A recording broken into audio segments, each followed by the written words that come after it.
Ayan, libre tikim. Kuha na po kayo ng crispy salmon belly.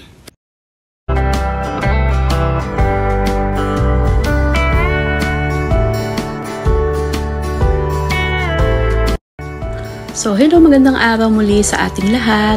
So, ngayon naman po ay, meron ako kasing meron akong salmon belly. Ang order ko dun sa aking suki ay salmon head, pero ang dinala niya ay belly. So, ano kaya ang magandang lutuin dito?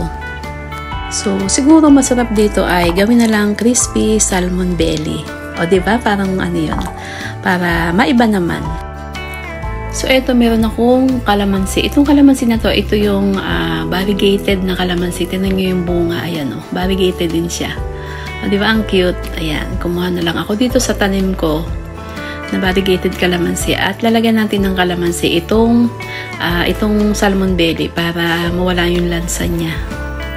Tsaka tong kalamansi na to, pag bagong pitas na napakabango. Napakabango nitong kalamansi na to.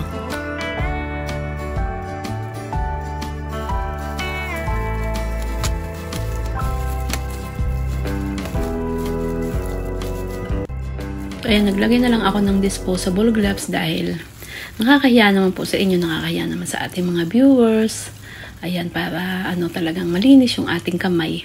So, nilagyan ko na rin pala ito ng paminta. And nilagay ko din po dito sa strainer o para ma-drain siya, para wala siyang talagang yung medyo tubig-tubig. Ayan, nilagay ko dito. So, bali, ang gagawin ko nga pala dito, meron akong plastic dito. At dito ko ilalagay yung breading mix. So, ang gagamitin kong breading mix ay itong crispy fry na garlic flavor. Ayan, wala na akong ibang isinama na pampalasa kasi ito ay malasa na. Kompleto na to. Nilagyan ko lang ito yung ating belly, nilagyan ko lang ng konting paminta. Then, ayan. Dito ko siya ilalagay sa plastic. Ayan, at saka ko siya aalugin para iwas yung bang makalat kasi 'di ba minsan pag yung mga talsik-talsik ng mga harina, ayan, kakalug-kalugin ko lang siya diyan sa plastic, ayan, para iwas na kalat at saka lang na madali lang siyang ma-coat nung ating breading mix. So ayan, na-coat na siya at isasali na natin sa plato. Ayan, mabilis lang siya kasi diba, ang nipis lang naman itong na to, napakanipis na itong salmon na to. Lang siya tawag dito, yung strips, pa-strips lang kasi yung niya. Talagang kayo ninipis, lang kasi to, yung mga mumurahin na na mura lang kasi itong ganito, diba, yung mga mga belly na ganito, mas mura kaysa dun sa mga yung mga buo-buo. At ilalagay ulit natin yung ating pang second batch. Ayan.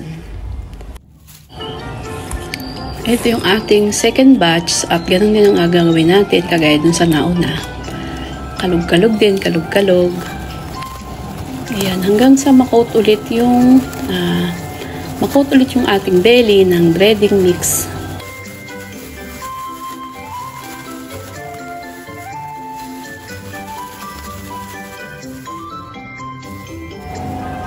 So, ayan, tapos na tayo lahat na-coat na sila lahat ng ating breading mix at tayo ay magpiprito na.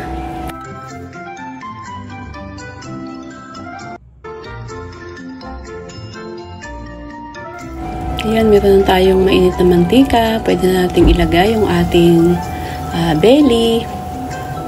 Ayan, napakasimple lang, napakadali lang naman itong iprito. Pag nag-golden brown na siya, ay pwede na nating hanguin.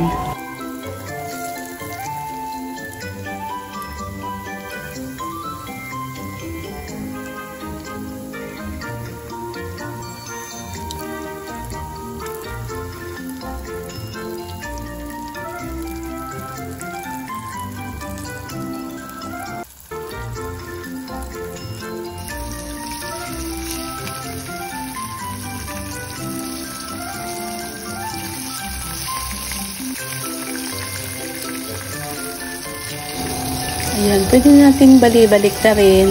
Tingnan natin kung luto na yung kabila. Ayan, na siya, golden brown na siya, kaya luto na yung ating kabila, balik rin naman natin dito sa kabila para yung kabilang part naman yung maluto.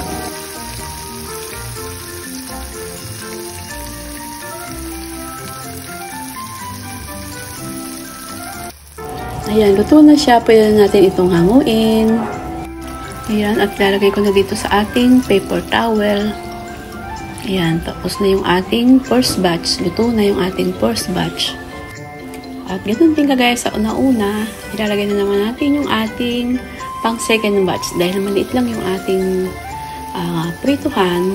Ayan, kaya tayo ay dalawang salang. Gusto ko kasi yung ganitong prituhan para ipon yung mantika niya. Ayan. Para kahit konti lang yung mantika ay makakaluto na tayo. Kasi pag malaki, kailangan dami din nating mantikang ilagay.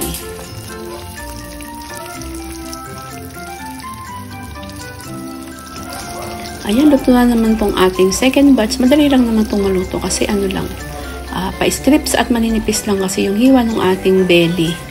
Kaya mabilis lang tong maluto. Napakasimple, napaka-easing lutuin. So yan, after tayong makapagprito, ay gagawa naman tayo ng mayo dipping sauce. Yan, gagawa tayo ng sauce nitong ating salmon belly. Para mas mas masarap. Para hindi naman siya nakakaumay kapag kinain. Dahil itong crispy salmon belly ay na rin siya, isang pika-pika foods. Pwede din siyang ulamin, pwede din siyang pampulutan, pangpapak, pwedeng papakin. Yan.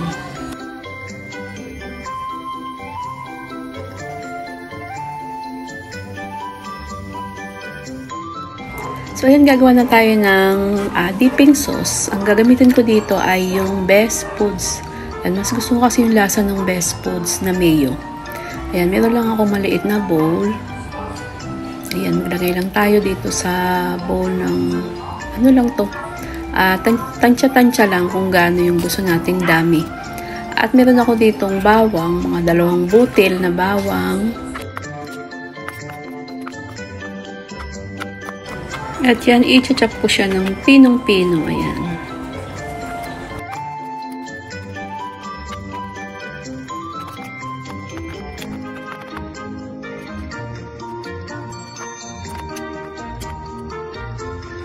Ayan, ilagay na natin dito, isama na natin dito sa ating mayo. At mag-a-add din tayo dito ng ground black pepper. Ayan. Tansya lang din yung dami ng ating ilalagay na paminta.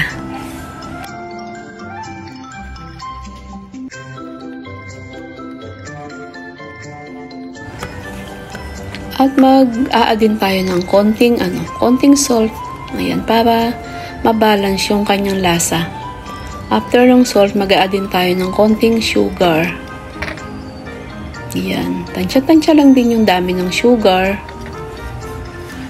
Ayan. At saka natin to hahaluin. Ayan. I-mix natin siyang mabuti para yung lasa niya.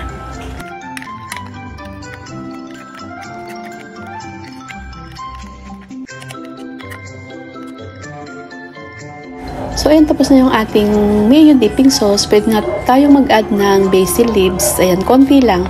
Pwede rin naman na spring onions. Pwede rin natin yung ilagay. Depende kung ano yung available sa atin.